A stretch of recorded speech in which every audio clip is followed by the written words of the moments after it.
हिंदुस्तान में लोकसभा का चुनाव खत्म हो गया, इसके परिणाम भी घोषित हो गए, नई सरकार का गठन भी हो गया, प्रधानमंत्री पद के साथ साथ मंत्री पद की भी शपथ ग्रहण हो गई और लगातार तीसरी बार श्री नरेंद्र मोदी ने देश के प्रधानमंत्री के रूप में शपथ लिया। उन्होंने इस प्रधानमंत्री पद को ग्रहण किया। इस लोकसभा चुनाव में दो व्यक्तियों का अहम रोल रहा है, आंध्र प्रदेश के एन चंद्रबाबू नायडू और बिहार के हमारे मुख्यमंत्री श्री नीतीश कुमार। इन दोनों का एनडीए सरकार गठन में बहुत ही महत्वपूर्ण रोल रहा है इस सरकार के गठन में। जी, मेरा नाम है नवाज और आप देख रहे हैं GS with Nawaz. GS with Nawaz में आज हम बात करने वाले हैं special category status of states की, यानी विशेष श्रेणी दर्जा प्राप्त राज्यों की। जी, जैसा कि आप सभी इस लोकसभा चुनाव में इन दो व्यक्तियों का नाम सुना होगा, एन चंद्रबाबु नायडू और श्री नीतीश कुमार। इन दोनों ने एनडीए के सरकार गठन में महत्वपूर्ण भूमिका निभाई। एक अरसे से, एक वक्त से आंध्र प्रदेश और Bihar special category status of states का दर्जा की मांग कर रहा है।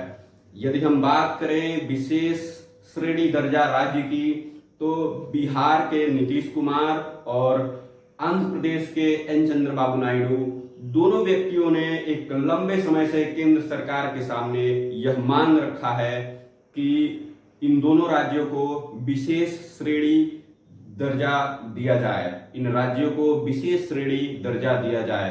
आज हम इसी पर बात करने वाले हैं कि क्या क्या कंडीशंस होते हैं जिसके तहत एक राज्य को विशेष श्रेणी राज्य का दर्जा दिया जाता है।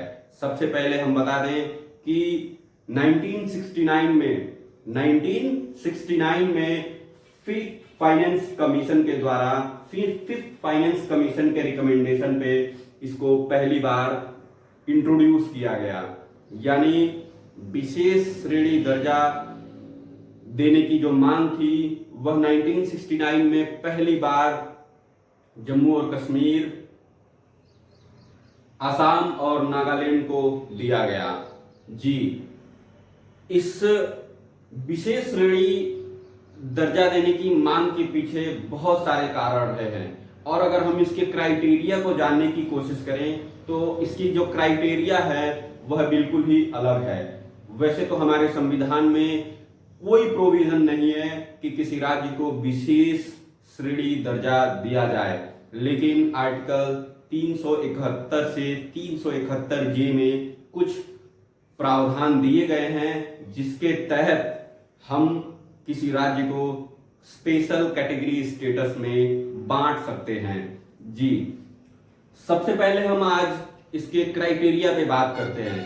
इंट्रोडक्शन के बाद हम क्राइटेरिया पे बात करते हैं कि क्या क्राइटेरिया है किसी एक राज्य को विशेष श्रेणी में बांटने के लिए। तो सबसे पहले और जो सबसे मेन इंपॉर्टेंट जो क्राइटेरिया है वह है हिली एंड टेराइन एरिया। अगर हम बात करें विशेष श्रेणी दर्जा प्राप्त उन राज्यों की, तो वे सभी हिली और टेराइन एरियाज हैं। ऐसा क्यों है? तो हम किसी भी स्टेट को अगर हम विशेष श्रेणी में बांटते हैं तो हम उसके लैंग्वेज, कल्चर, यानी कि हम ट्राइबल पीपल को देखते हैं, हिली और टेराइन एरिया को देखते हैं, लो पॉपुलेशन डेंसिटी हम देखते हैं।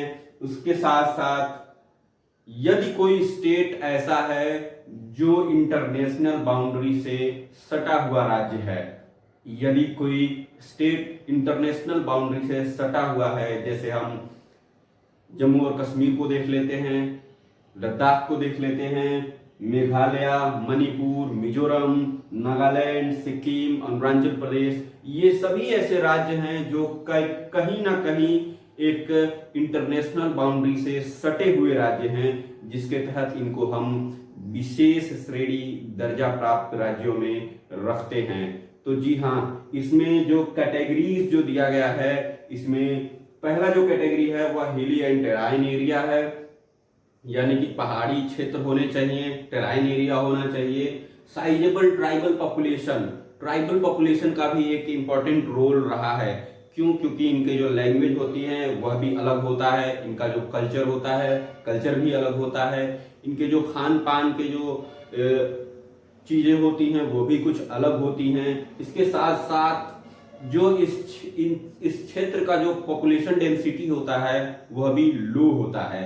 इसके साथ साथ हम कहते हैं कि इसका जो इंटरनेशनल बाउंड्री है वह कहीं ना कहीं इंटरनेशनल बाउंड्री से ये स्टेट्स सटे हुए होते हैं और ये सभी राज्य इकोनॉमिक कंडीशंस में बैकवर्ड होते हैं। ये भी एक मोस्ट इंपॉर्टेंट क्राइटेरिया है special category status of states के लिए, यानी कि बैकवर्डनेस इन इकोनॉमिक स्टेटस। और भी बहुत सारे क्राइटेरिया हैं।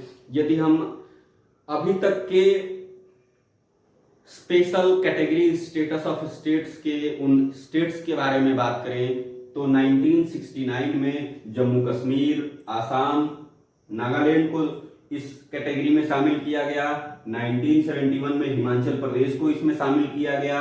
1972 में मणिपुर, मेघालय, त्रिपुरा को इस कैटेगरी में शामिल किया गया। वही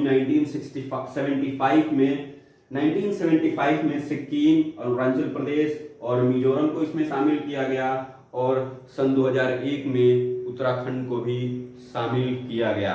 यदि हम इसके बेनिफिट्स की बात करें तो बेनिफिट्स में हम ये कह सकते हैं कि जो special category status of states में केंद्र सरकार 90% जो खर्च करता है इन स्टेट्स पे वह अनुदान के रूप में खर्च करता है और ओनली 10% वह क्या करता है उन स्टेट्स को ऋण के रूप में जो भी फैसिलिटीज जो भी पैसे देता है वह सिर्फ 10% ही क्या करता है कि वह 10% ही लोन के रूप में इन special category status of states को प्रोवाइड कराता है।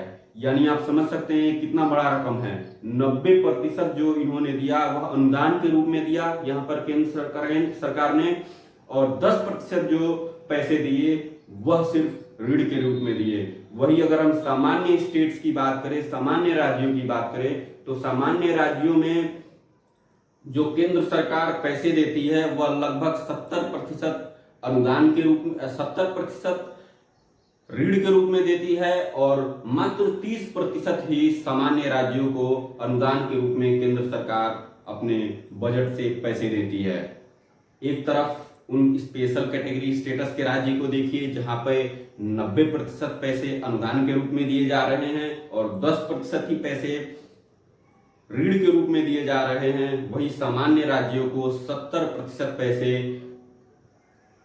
ऋण के रूप में दिए जा रहे हैं और 30% पैसे वहां पर इन सामान्य राज्यों को अनुदान के रूप में दिए जा रहे हैं। इसके साथ साथ ही सरकार बहुत सारे प्रोविजंस लाती है जिसके तहत जो प्राइवेट कंपनीज हैं ये वहां पर स्थापित हो सकें और वहां के बैकवर्ड लोगों को रोजगार मिल सके, जिससे उस राज्य की जो विकास है वह प्रगति पर आ सके, वह प्रगति पर लाया जा सके।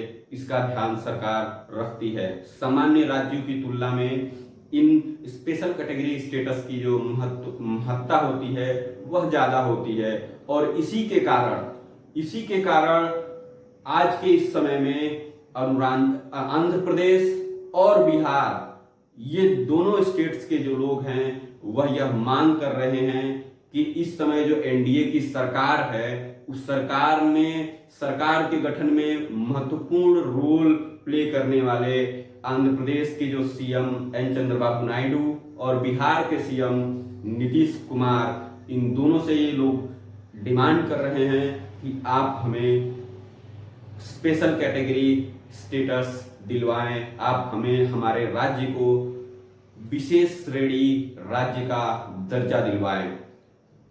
आज की वीडियो में बस इतना ही। आगे के ऐसे ही दिलचस्प वीडियो को देखने के लिए हमारे page GS with Nawaz Instagram पर भी मौजूद है, आप इसको फॉलो करना ना भूलें। हमारे इस चैनल जीएस विद नवाज को सब्सक्राइब करना ना भूलें, लाइक करना ना भूलें, कमेंट करना ना भूलें और अपने दोस्तों में शेयर करना ना भूले, ताकि आपको ऐसे ही दिलचस्प और रोचक तथ्य जानने को मिल सके। तब तक के लिए धन्यवाद।